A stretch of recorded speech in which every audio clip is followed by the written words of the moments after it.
Hello and welcome to Voice of the Fat Mantis, and it is time to finally review a proper trailer for Star Trek Brave New Worlds, and I'm going to try my best not to be a hater.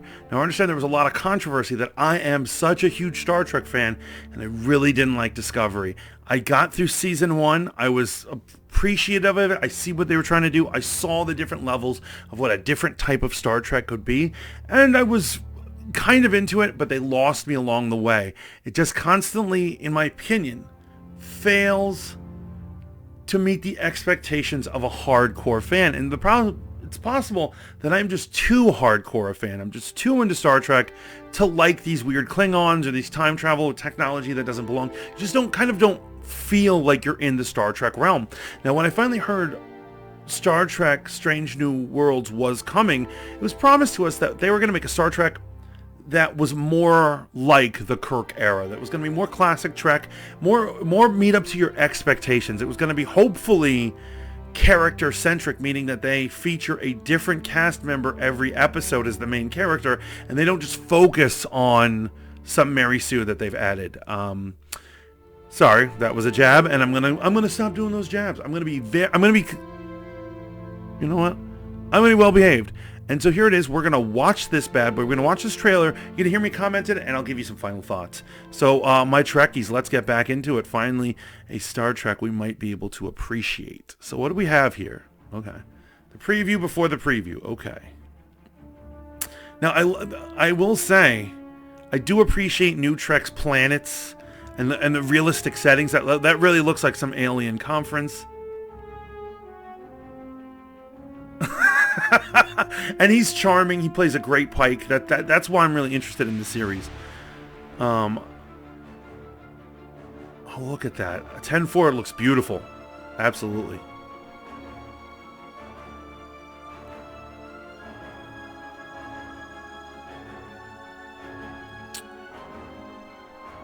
Okay. I'm liking it so far. I'm liking all this technology. Now I noticed this. I saw this on the thing. If you notice, like on her side, they've added black where black did not once exist for that era of uniform, and I'm kind of like a perfectionist on that. I don't care for that black and edgy edgelordness.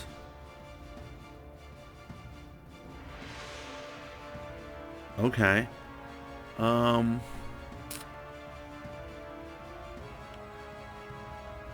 It does look like they are trying to attack gender in general, usually particularly the female gender, right? People when erasing gender, people love to erase females and not actual males, because these men are very manly, and the women are well.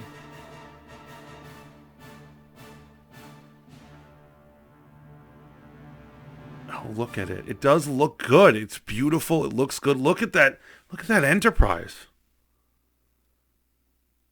I just find modern haircuts and aesthetics and concepts in Star Trek have no business there, because as it was even pointed out in the episode of Deep Space Nine, when they go back in time, that the aesthetics of that era of Trek was similar to the 50s, or I'm sorry, the 60s. And that's just what it was. They were like, really, if you look at it, there are so many episodes about gender, particularly in the original Trek, that they didn't shy away from it or didn't even have a concept of eliminating it. So it seems weird that these characters, once again, don't seem like they really fit in the normal era of Star Trek. It is very much a byproduct of modern politics and concepts and ideals and stuff. However, that's not going to stop me from watching it. The young black alopecia Starfleet officer is Uhura from the original series. Now, in her original incarnation, she was the queen of beauty, femininity, and black excellence. Look at what a powerful woman, an elegant woman she is. Ultimately, the characters, at least on visual cues, seem to be completely different characters, which kind of concerns me. I will say the effects look beautiful. Pike looks like he's keeping it real. I love the three. I love the Spock. I love Pike, and I love number one. And I'm in for that. I think we're gonna have some grand adventures. I really can't wait. The thing is that I just gotta say, I will say this, and this is surprising from professionals. Your goal was to do Star Trek and replicate that old era of Star Trek. Now, it was brilliantly done on that episode, like a double episode. No, maybe it was a single episode. There's a triple episode where the cast of DS9 goes back in time to the episode of Trouble with Tribbles, and they're inserted digitally into the footage, and they're wearing the costumes. I had no idea. What? He's so much more handsome in person. Those eyes. Kirk had quite the reputation as a ladies' man. Not him. Spock. And they pull it off beautifully. They even find explanations as to why things looked like cheesy back then. And they fit it into canon real well. They absolutely did. They even had the funny joke about with Worf and the Klingons and why does he not look like the Klingons of old? And he's like, we do not like to talk about it. And it was so funny. It was played for gags. Did a great job. Later on, Enterprise, one of the most hated Star Treks ever, did a beautiful episodes in their final season where they go to an alternate dimension and have to fit in with people of that era. And they too are able to replicate that era of Star Trek in a believable and fun way. And then there's all these independent productions such as Star Trek Phase 2 or Star Trek The Continuing Mission.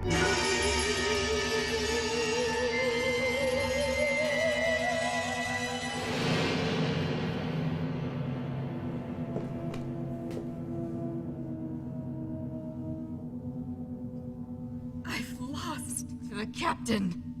I've lost to James Kirk. And they pull it off so well in fact that for that episode of Enterprise that I spoke about, they rented out their sets. They did a replica of the Enterprise's of their main floor of their con, and they rented it out. And that's how well. So all these other production companies, even amateur production companies and semi-pros, are able to replicate original Star Trek. The thing that is bothering me is why are professional grade Paramount Plus people unable to do that? Even this looks little too modern. They kind of chose things that the original one wouldn't have, and it stands out to you as you're like, well, that's not real Trek. That's not real Trek. I don't understand. It escapes me. It's almost as if they didn't understand the assignment. And that is troublesome when you really need this franchise to work out. I know there's a lot of Discover fans in there, a lot of Picard fans. I don't touch this stuff. I've tried them both. Left a bad taste on the Fat Mantis's mouth. I'm just going to be honest with you. But what do you guys think of this trailer? And what do you guys think of the potential of this? I'm definitely going to be there for at least the first couple episodes. And I'm going to review every damn one of them. But what do you guys think in general of Paramount Plus Star Trek? What do you think about all these changes? And does this pass as Kirk-era Star Trek? I'm wondering.